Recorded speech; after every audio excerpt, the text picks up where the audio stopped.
Welcome to Beauty Business Matters. I'm your host, Susan Routledge, and today is yet another very, very special episode. Something a little bit different as well. I have Louise Baker with me, who we met around about 18 months ago, and I've just never stopped being fascinated by Louise. She is a applied neuroscientist and hypnotherapist, and all the things that I love, all about like learning how our brains work, around hypnotherapy, around, every single angle. I've never ever come across anyone as knowledgeable as Louise on this area. And yeah, I mean, since we met, Louise has come and spoke at my event. She's been out to Malta speaking. We've done all sorts together, and every single time we meet, we just could chat for hours because, as I say, what you do, Louise, is awesome. And I know I have just sort of touched on what you do. So do you want to elaborate a little bit on that? Because, as I say, I just always feel like I can't do you justice in just a sentence or two. But welcome anyway, and thank you so much. Thank you. It's my pleasure to be here. It really is.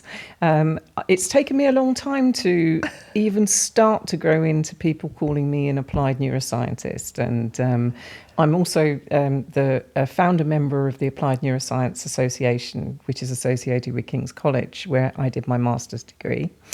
And what that means is that I take the learnings, both from my master's degree, all of the additional courses I've done with great mentors around the world, and I apply them to the things that I'm passionate about and that people are passionate about. And often there's a massive crossover there. So one of the areas that I've spent a lot of time focusing on, which is really, really special for the beauty industry, is the power of touch. And I've taken that, really looked at that in great detail to understand what is it about touch, what is it about slow touch that makes it so very, very special. And there's just some incredible neuroscience around it. And there's some incredible research. What is it about breath work that's so incredibly important? And there's some fascinating research out from King's College, Trinity College in Ireland, which is just amazing, showing how different parts of the brainstem were exquisitely designed to help us breathe differently and perfectly for the situations we find ourselves in. And I always find that when I talk to people about the fact that, there are parts of you designed to do this for you, the learning is so much easier. And people really relate to the idea and the concepts that I'm talking to.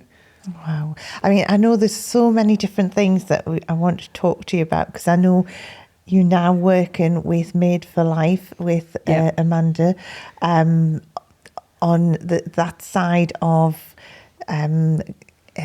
cancer treatments in the beauty industry for anyone going through cancer treatment. You also, as well, there's so much that you do. I mean, we met originally at an AI dinner because we both got such a fascination in AI, which I've had for like 12, 14 years, ever since before it was like in the mainstream, and then got invited to a dinner by chance, and that was where we met.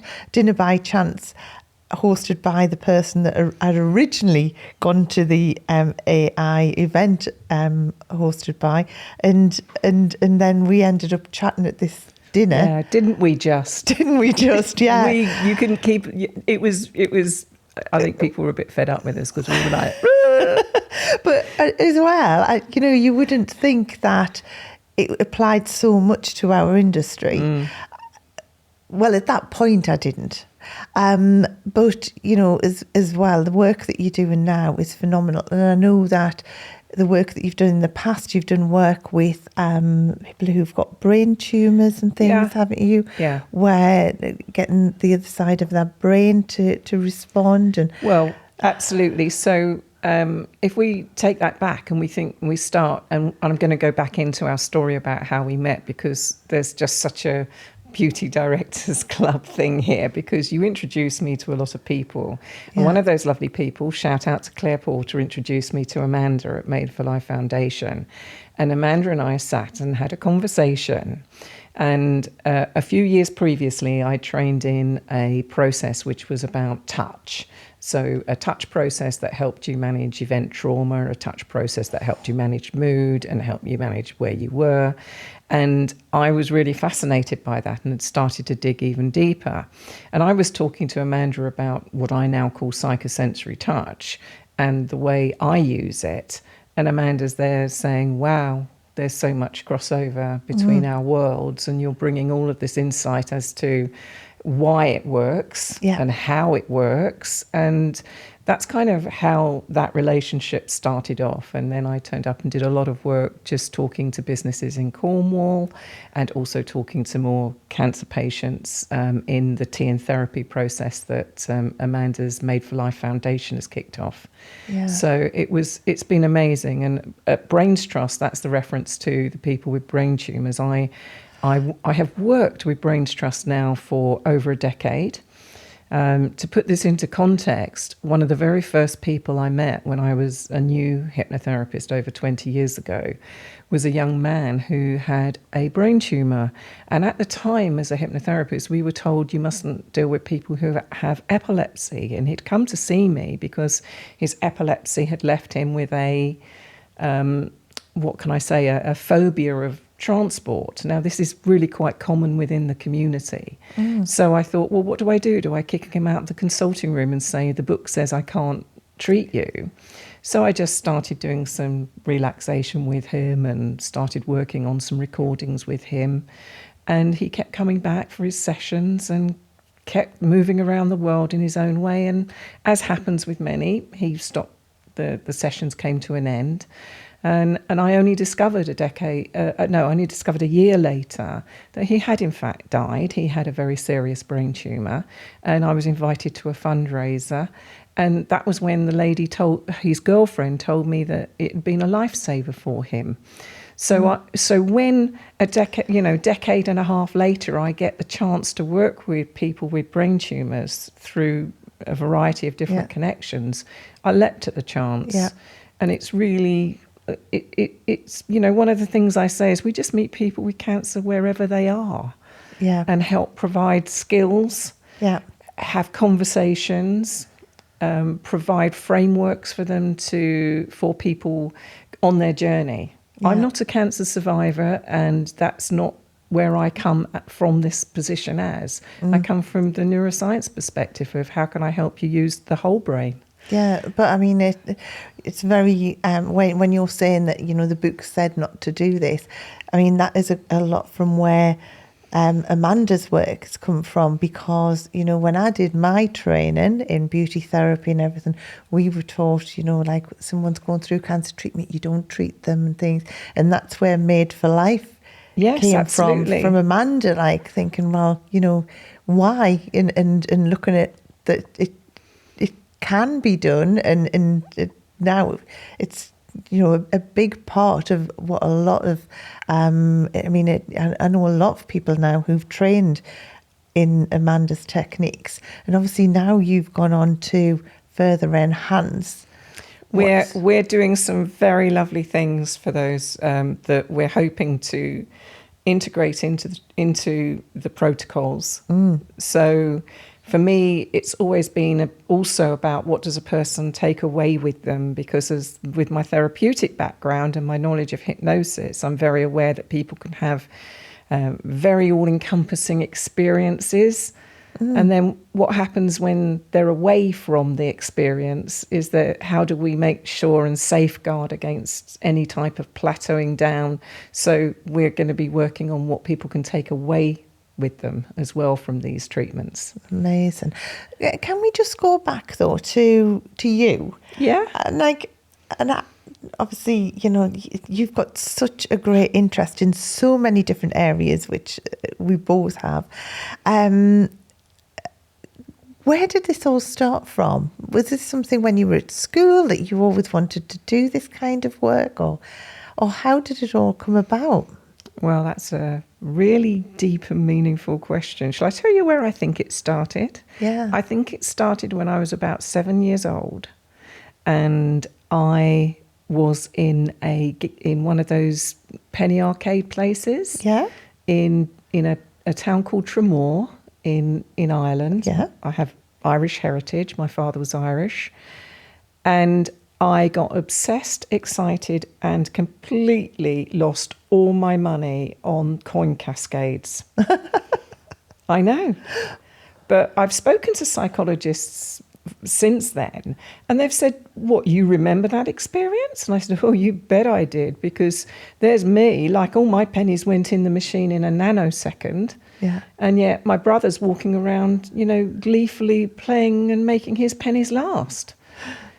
I kind of knew that something was a little bit different in the way my brain worked. And then I was challenged all the way through school, but I didn't know. Eventually we discover at the age of 57 I'm dyslexic. Right. Yeah. When my tutor in my master's degree said, we need to talk about something. And it was that I'm not writing what I'm speaking. Yeah. In a clear, coherent way. And I thought, well, how did I get to here before? And they explained that because academic writing breaks your flow all the time, lots of students do manage to do their first degrees but get caught out by their master's degrees. Well, it normally happens much sooner than it did for me. So I think it is something about that time, and something about wondering why I could never pass the exams well enough to do the next thing, and then getting quite challenged by the idea of going to university, which I didn't do till I was in my 30s. So all my education's been a very late developing thing. Yeah. But in the meantime, I've had a lot of fun. I sold stuff, and I've worked in great companies, and I've worked in IT, which is where the AI interest really was something that really profoundly grabbed me. Yeah. And I've no complaints. It's just that I really noticed there was something different. And that was kind of where it started. But it's all been a journey, hasn't it? It's all been a journey. I always think there's never anything goes wrong. It's just, it's like a natural path kind of thing. Yeah, it's just unfolded. But when you talk about dyslexia, that is like, it's always been quite prevalent in my industry, in the beauty industry. And I think because our industry, it's a lot of visual work and, like you say, touch and different things. It's been a profession where a lot of people who haven't, they've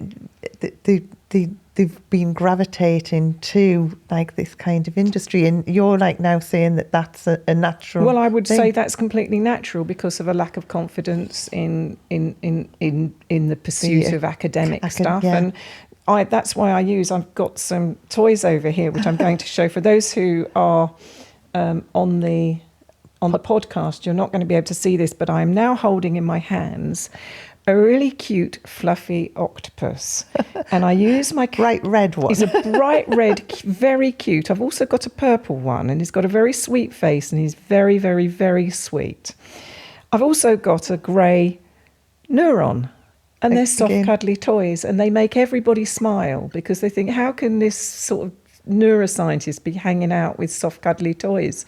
And I do this because I firmly believe, talking to your point about the things that we think we don't know. I mean, I'm always amazed how much anatomy and skin structure that beauty therapists have to learn, and yet they couldn't because it's interest. If something piques your interest, yes, exactly, you get the dopamine hit, which helps you learn, and you've got the goal that you want to have of something that you're going to be able to earn a living with. So everything starts to form a pathway in your mind, and these pathways are living, breathing things. And this is how I use my grey little neuron and my octopus to explain. So octopus, we know, are very curious, and this one's got very, very, very curled up tentacles.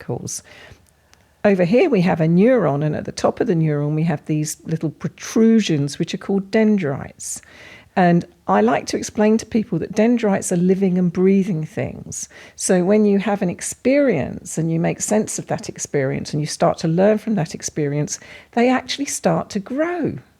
Yeah, yeah. And like a tentacle, they kind of unfurl and they lay down their scaffolding, which is the infrastructure of the dendrite. And then the molecules of different proteins and different type of enzymes start to build on that dendrite. Then those dendrites reach out to other neurons. And that's where you get this idea that neurons that fire together wire together. Now, that I use to help people understand you don't have to be super scientific to actually have a good grounding in understanding the living, breathing nature of our brain. Yeah. And why it's so important to look after it, which is where the well-being comes in. And as you said, that one of the things we're also planning to do at Made for Life is to provide and reach out to the community, the Made for Life community, and really help people with their well-being, really help if we can go the next layer down through all of the sound bites and really connect to people with what's really powerful for their well-being. So how do you look after your brain? Well, brain health is a really, really important area. And it's not just a one thing. So this is the other thing. If you eat well, that's fantastic. We all now know, and the science has really grown in the last 3 to 4 years, that the gut biodome really influences the brain. So what we eat has a direct influence on our brain. But actually, it's not just about the big bits we eat, but we've also got to think about the bacteria and the microbes that we are consuming. So really, really good nutrition is very good for our brain. Movement is the life force that keeps everything pumping, as a lot of your therapists know. So movement, nutrition. The other area that tends not to be bolted into this area, so there's 5. I call them the 5 pillars of brain health and well-being. Is community, the importance of your relationships, the importance of the quality of your relationships. So for a lot of very busy therapists who spend their time either giving to other people and then going home and giving to their families, it's really, really important that they think about themselves. And I think that is massively overlooked. I know we've had a conversation around this before because, and I'm always very aware of like my therapist in my clinic kind of thing, because I know what it was like for me when, you wake up. Quite often there's so much going on that you're just on the go from the time that you wake up. You then in the car, off to work, get there, straight into clients, full day of clients, having so many conversations, taking in so much energy because you've got clients who are offloading on you. You're then on to the next client, then on to the next client. You're also physically doing massage, you're advising, you're doing so many different things, and then not even switching off, leaving work, going home, and then you straight into another element of your life. And I used to get home and at some points I just wanted not to speak to anyone. And I'm very fortunate. I don't have a family as in, children growing up, but like a lot of people can't do that. They're straight home, straight into looking after children, looking after, other family members, and without a switch off. And I always think that you've got to listen to your body, or else your body will stop you at some point and make you stop. So is that what you find as well? What I'm looking at the moment is thinking about that there are some really powerful things like the consistent use of touch, which is very powerful for beauty therapists, and the consistent use of slow breath work, and how perhaps we think about how we might look at ways that some of the information that's given to beauty therapists might not be the right thing to do when you have a ritual for leaving a client. It might be that you actually should be doing some star jumps, some fast breath work, and some shaking. Yeah. So to not, and I know that there are grounding techniques that use shaking, but here I'm talking about like just getting the whole body moving, so that you move from one place to another, and then you really move out of the energy of that space.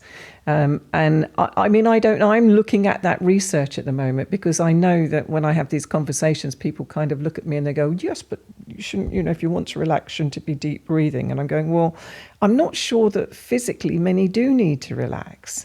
And then we need to look at, well, what's anxiety that people are feeling in their rooms? What's that actually about? And this is where it's really useful to understand that anxiety can be produced in the brain. So it might be that your body is really super relaxed, but your brain is going 19 to the dozen, or you step out of yourself and your brain, you wonder where you've actually gone to. Yeah. So there's all of these different factors that go on for people who are so regularly overusing some of those sensory experiences. And I kind of made it a mission. I'm really keen to understand this a lot more, because I think perhaps we're looking at, I've used the word before, we're looking at the sound bites that sit on top of the well-being market, and we're not really delving into this industry specific, because there's some very specific things that people are doing that I really think we need to pay attention to. And I think it's all solvable,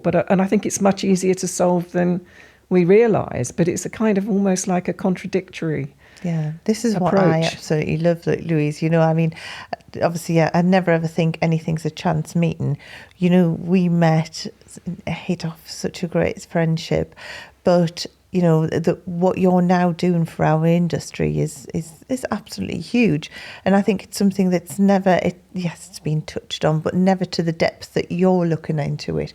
Because just going back to what I was saying, my days when I was working as a therapist were very varied. I was in a treatment room and I would be doing a facial one time, I'd be doing nails another time, I'd be doing wax, and I'd be doing massage, I'd be doing all different things.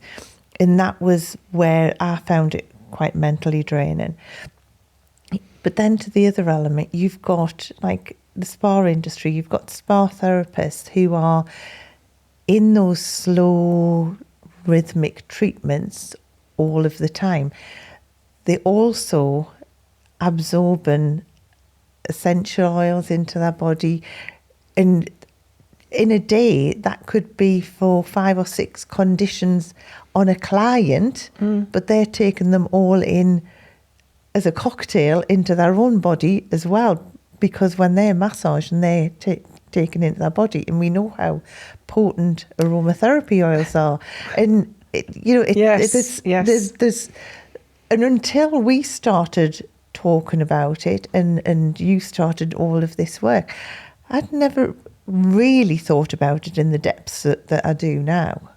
And I suppose there's something here about, let's not lift the lid up because, what's going on under here. And I'm saying, well, I think that actually lifting the lid up and understanding at the roots what's going on is the saving space. That's the space where people get saved and they feel comforted and safe. And when they turn around and say, but that doesn't work, I know, yes, I'm doing this and I'm doing this and I'm doing this and it's not working.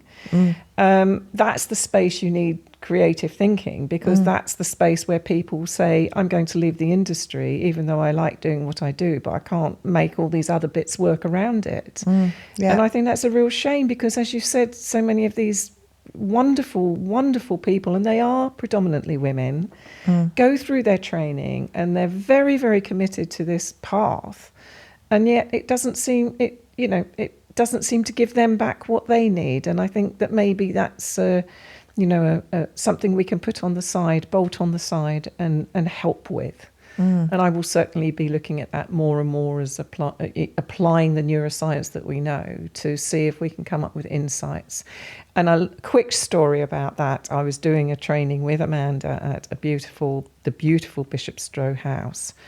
And all of the lovely products were going around and I was as high as a kite. And all of the other therapists in the room were going, yes, I can smell this and I can smell that. And it made me realise what a gap there was between my very under-smelling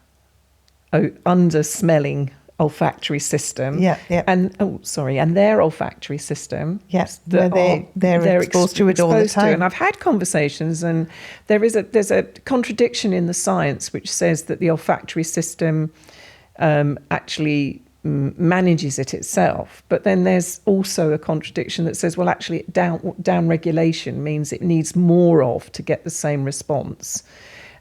So there's more research to be done in that space, and there's more thinking to be done about what people need to do when they leave a room after they leave a client, and maybe they really do need to shake the client and themselves off. Because like a dog, your dog has something and it goes, gives shake, and it's gone and it moves on. Because it's a different type of energy going through the body than they've been using. And you mentioned also it's very interesting because in the very slow movements that are used in the cancer training, in the cancer touch therapies, they have a different effect on the body yet again to that interim massage. Very slow is very, very, very relaxing for the body. And I wonder, and it's so much easier once the therapist is in the groove of the very slow.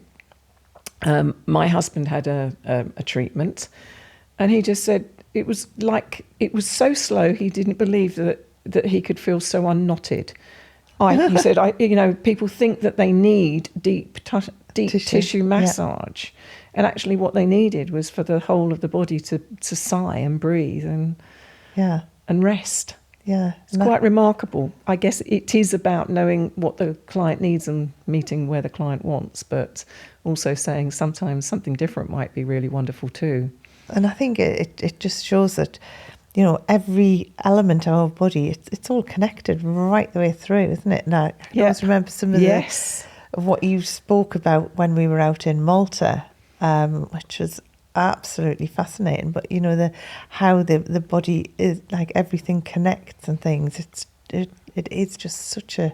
It's an interconnected system, and the brain itself is also interconnected and connected and has different parts of it. So it's really a really rather wonderful mechanism we have, a wonderful set of things to work with throughout our lives. So we were talking about community, weren't we? Yeah, and we're going to go back to community because I don't know how that works. You have a beautiful community, and you could see the vibrancy in that community. But you end up thinking, well, when people are building their lives and they've got their children, it's really hard. But maybe the messaging is, yes, we know it's really hard, but it's really important that you have a time out for you, and that perhaps that time out for you is something that's a really healthy thing to do, not something that's going to leave you literally with a hangover.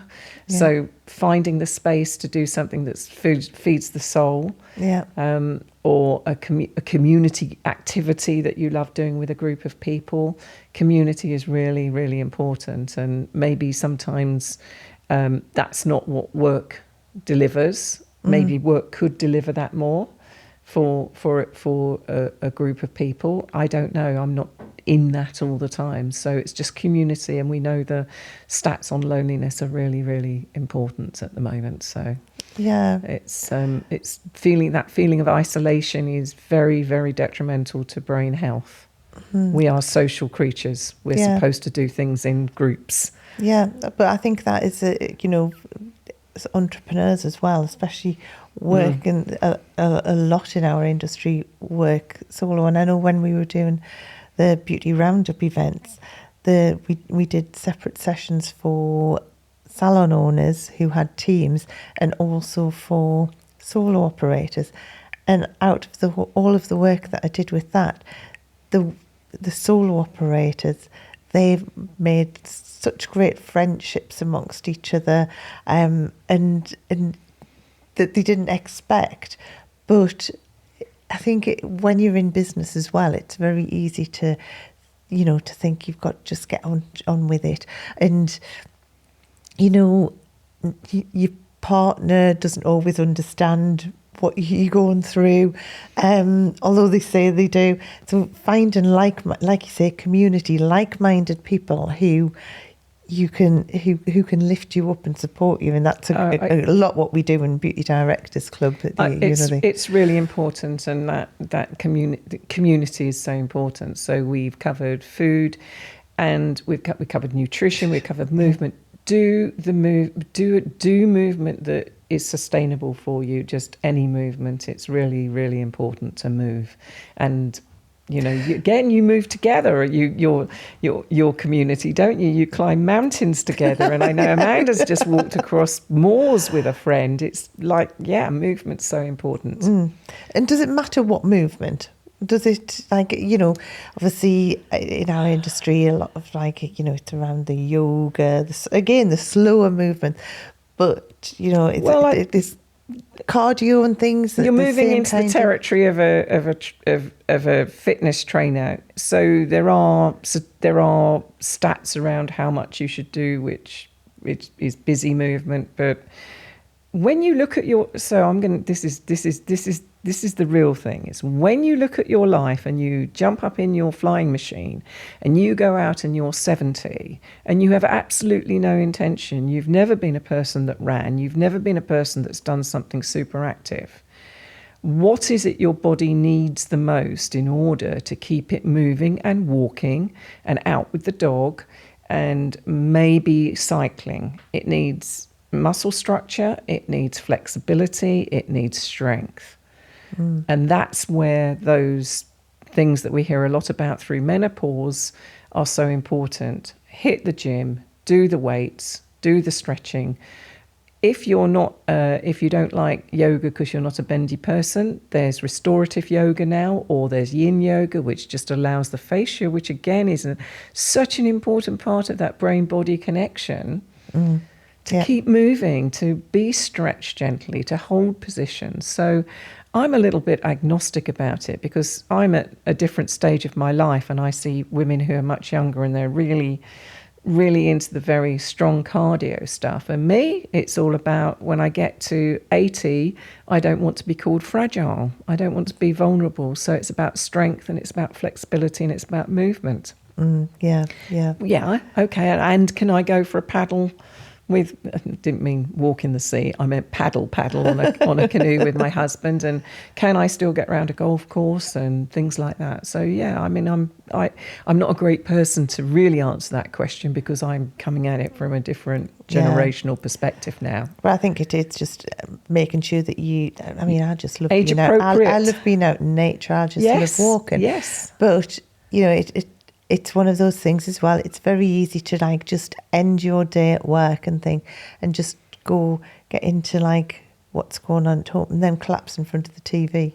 And, it's stretching. It's changing some habits as well, isn't it? It really is. It really is. And some finding the thing that works for you. So the other thing is sleep. And sleep is essential for... I'm going to reach out for a brain here. I'm holding a little pink squeeze ball brain here in front of me. It's and this beautiful brain, when we go to sleep, bathes in fluid. The fluid it bathes in clears out through the brain systems any detritus that has happened. So remember that what's going on in your brain takes 20 to 25% of your energy. Right, I'm going to wait for that to land on you. Right. 20 to 25% of your daily calories are used by your brain. Really? Yes. Wow. That's how much energy it takes to run you. So when you don't eat well, and when you grab a bottle of sweetened fizzy drink for lunch without any other nutrition, It's your brain you're starving. So when you think, I can't think straight in the afternoon, look to what you ate for lunch. So when you sleep, your brain has to clear the detritus of the day because of all of that energetic exchange. You use the word energy. I'm thinking of the electrical activity that's going on in the brain, which is laying down these new things that you've learned today, which is pruning some of the stuff you haven't used for a while, because that's still going to go on if you haven't been to something for a long, long time. The dendrites just prune, they just lose the power to connect. They're still there, but they just don't connect as readily. And that's all chemical activity that needs to be cleansed out of your brain, because healthy brains don't have build-ups. So what if someone isn't sleeping well? Because, especially through menopause, things like that, or if you've got a lot going on, quite often you're not sleeping well. Like, what is how does that affect you if you aren't sleeping? Does it just mean that that's not clearing out? It's not, you're probably going to experience things like brain fog. You're probably going to start to experience things like forgetting things. You're probably going to experience things like not quite being at one with yourself and your decision making and your thinking. Yep, that's menopause brain. That's a brain that has fogginess, and fogginess, brain fog, can be caused by a lot of things, not just not sleeping. So keep your hydration. You've got to stay hydrated because it's a fluid, so your body needs the hydration.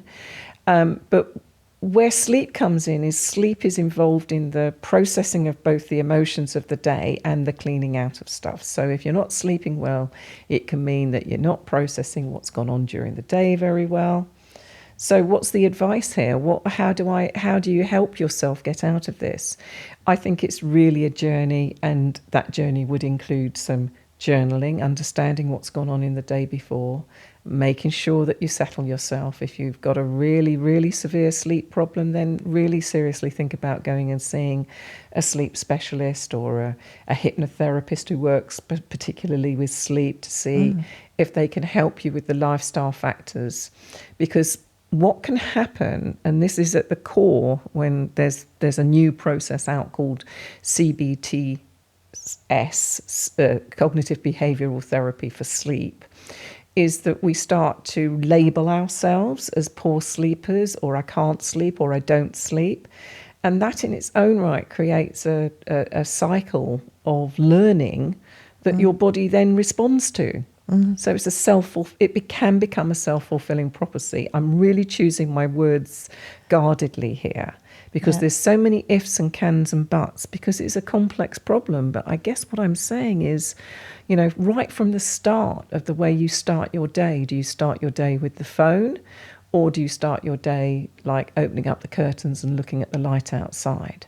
So these things reset something called your circadian rhythm. So if you've got poor lifestyle management all the way through, and other illnesses, other comorbidities as we call them, maybe diabetes or some metabolistic type issues, then your sleep is going to be compromised. And if you think, or you have a partner, if you think you might, or you have a partner, and this is definitely a message to menopausal women, please, please, please get yourselves tested for sleep apnea. Yeah. So, Yeah. So would you say that a great thing to do would be to just do like some data, like some monitoring of like from the time you get up, maybe for just a few days, to like look at like what your patterns are throughout the day? You're only going to be able to crack it if you understand what your patterns are during the day, and actually also what your thoughts are during the day. Because that's what you're going to be asked. If you decide to go and see a therapist to help you with something like this, they're going to ask about your lifestyle. They're going to ask about these things. And it's not that they're going to be able to solve your problem without the inclusion of you in the whole process. Yeah.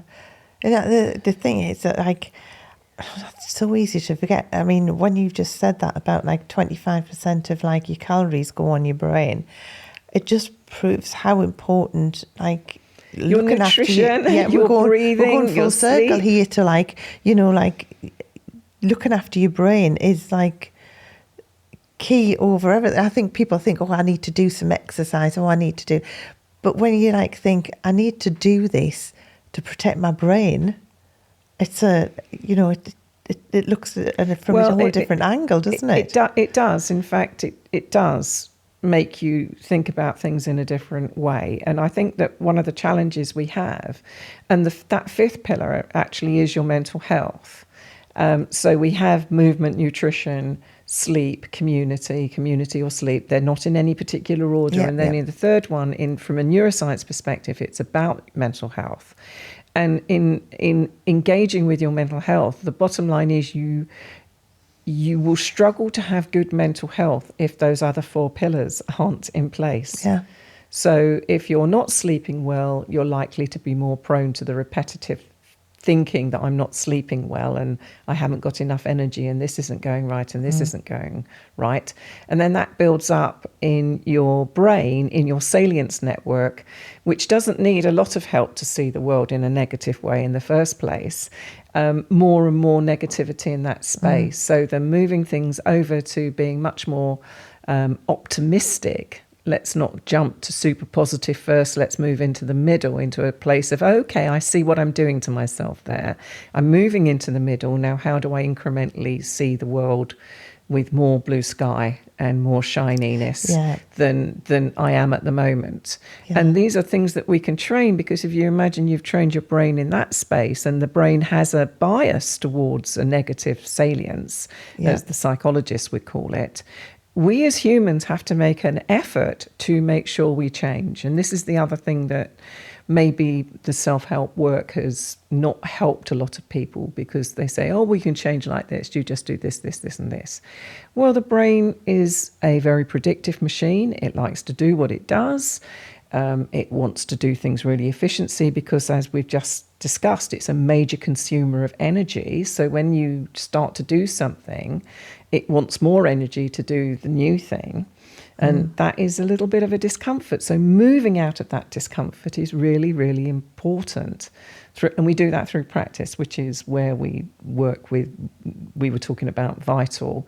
Well, that's my AI entrepreneurship. That's where we get to use repetition and affirmations and creative visualization and working through goal-setting programs. So for anyone who doesn't know what Vital is, I mean, anyone listening to this right now will be able to know that, like, Louise practically has like a hypnotic voice where you could just I'm sorry.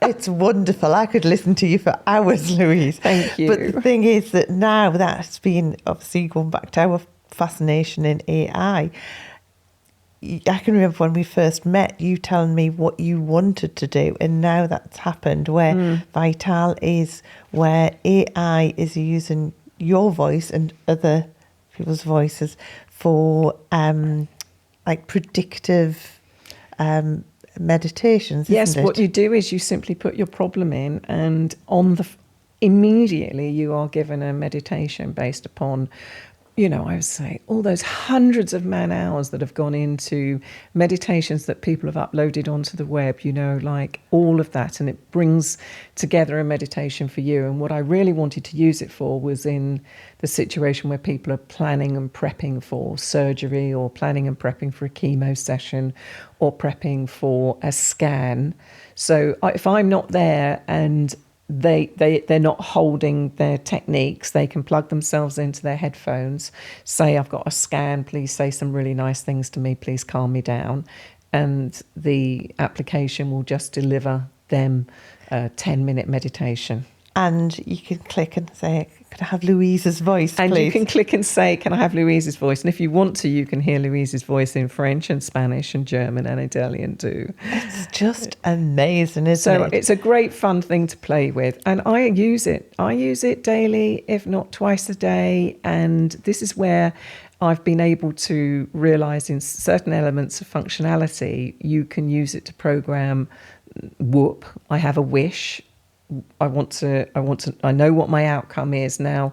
Would you, here are my obstacles and here's my plan. Can you build something around that? And the AI will do that for you. So sort of like goal setting, like yes, sort of yes, like exactly. affirmations. Affirmations. There's a whole affirmation setting. You can say, hey, give me 25 positive affirmations before I go into this podcast.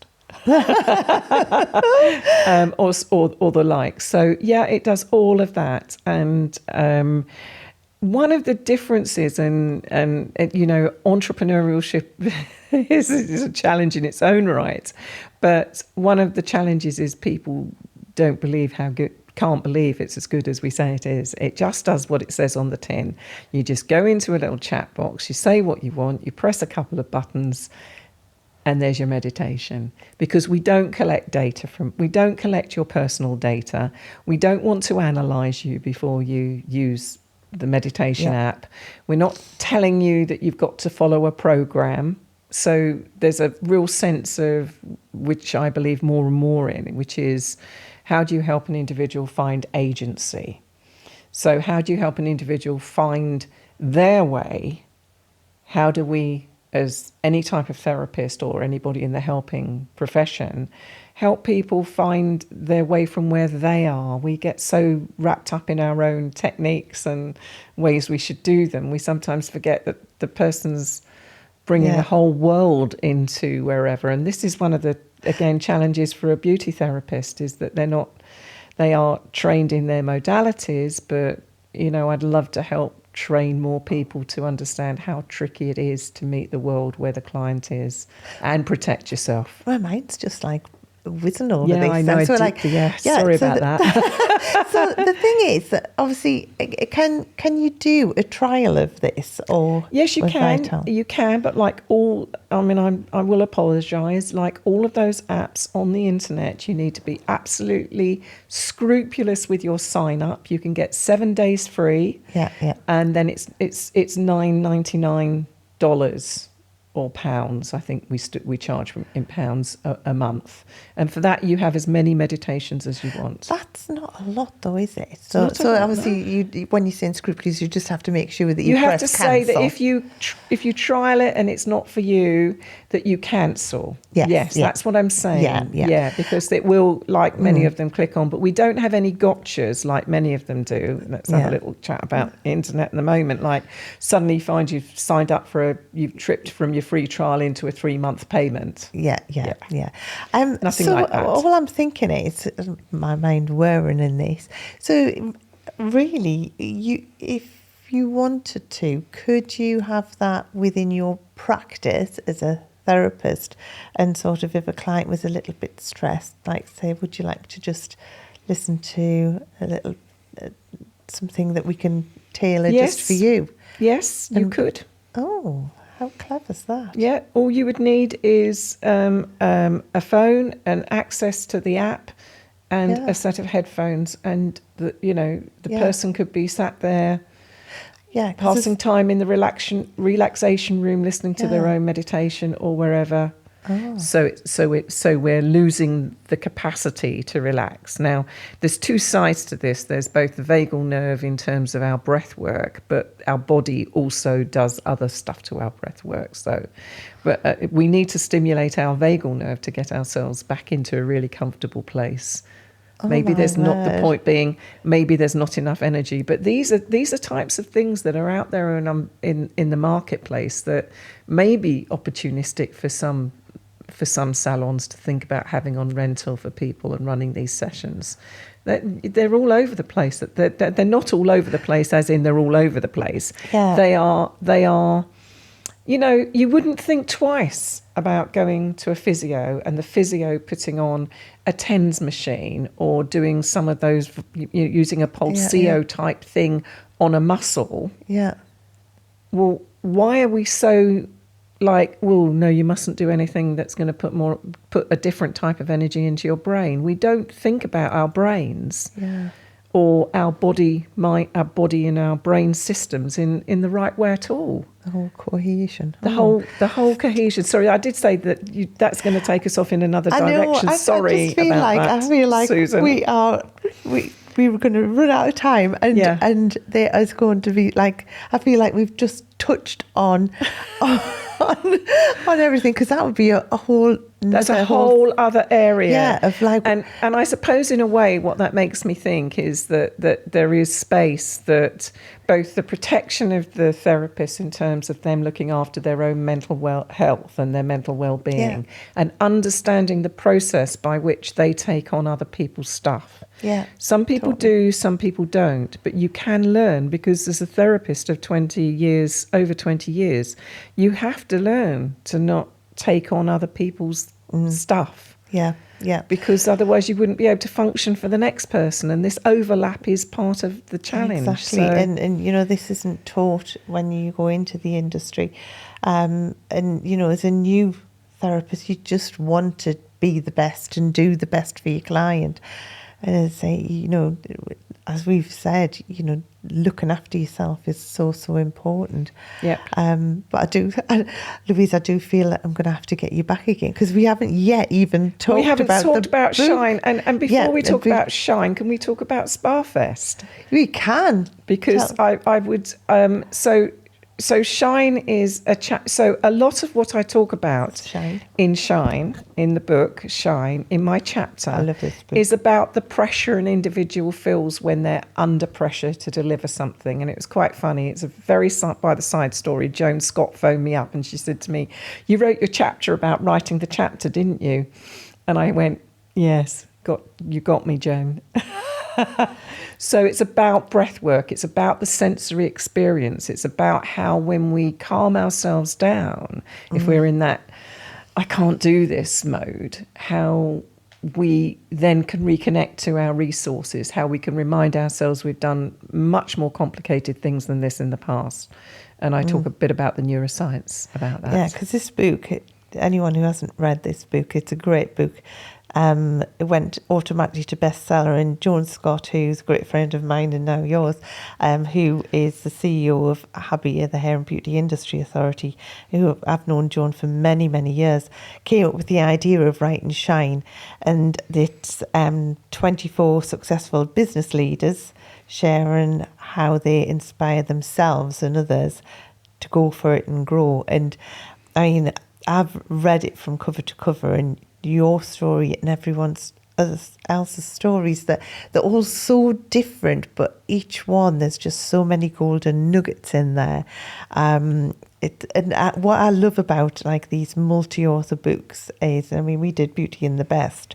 We did 2 editions of that, and I'm currently doing the 3rd edition with stories from salon owners and their journeys. But this, I think, with multi-author books, it just means you can absorb one element and digest that, and then the next chapter's a whole different perspective. Yes. And that is just what is so great, where it's not a whole book of it's sort of like 24 different elements to how to manage and grow and look after yourself. And it's amazing. There are some awesome there are great stories in there. Yeah. And mine's a story. Yes.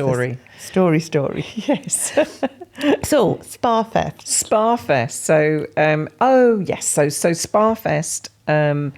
SpaFest is happening in the beginning of September, and it's just, if you talk about how you bring together all of these different stories as is in Shine, well, SpaFest brings together lots of different stories. We've got Susan Harmsworth is going to be there, who telling, used to be the CEO of Spa. Yes, indeed, and a very successful businesswoman. Yeah. And she's going to be there and doing the keynote.